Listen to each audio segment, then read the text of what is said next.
Hallo und herzlich willkommen zurück zu unserem nächsten Faber-Tutorial zur Erklärung des Mein-Konto-Bereiches unseres Webshops. Heute werden wir Ihnen den Bereich Restlängen vorstellen, damit Sie genau wissen können, wie Sie effektiver in unserem Webshop nach Restlängen suchen können. Bei Klick hier auf den Reiter Restlängen öffnet sich ein neues Fenster und Sie sehen hier auf der linken Seite Filter und auf der rechten Seite eine Artikelliste. Die Artikelliste ist unterteilt in Artikelbezeichnung, Menge der Restlänge in Meter und Sie sehen den bereits reduzierten Preis der Restlänge. Die Filter sind unterteilt in Artikelfilter, Aufbaufilter und Mengenfilter. Bei den Artikelfiltern haben Sie die Möglichkeit, nach Hauptgruppe, Untergruppe oder Type zu suchen. Beim Aufbau können Sie auswählen zwischen Aderzahlen Querschnitt und bei der Menge haben Sie einfach die Möglichkeit, eine bestimmte Menge zu suchen. Klicken wir hier bei Hauptgruppe nun beispielsweise auf Kabel und Funktionserhalt Kabel E30 oder E90, lädt die Seite noch einmal neu und in unserer Liste der Restlängen sehen Sie nur noch Artikel mit Funktionserhalt. In der Untergruppe haben Sie nun die Möglichkeit, Fernmeldeleitungen auszuwählen.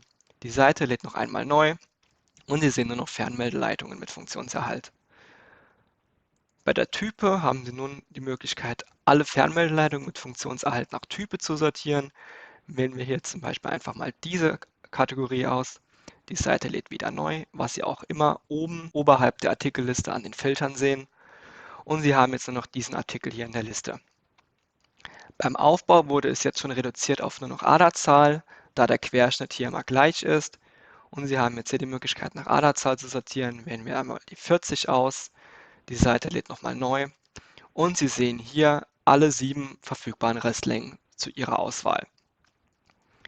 Möchten Sie die Auswahl abgespeichert auf Ihrem Desktop-PC haben, haben Sie die Möglichkeit, die Ergebnisse als Excel-Tabelle downzuladen.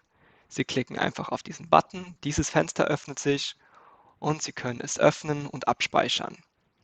Hier sehen Sie jetzt nochmal die Artikel, sortiert nach Farbe, Artikelnummer, der Artikelbezeichnung und der Menge, wie es in unserem Webshop zur Verfügung stand.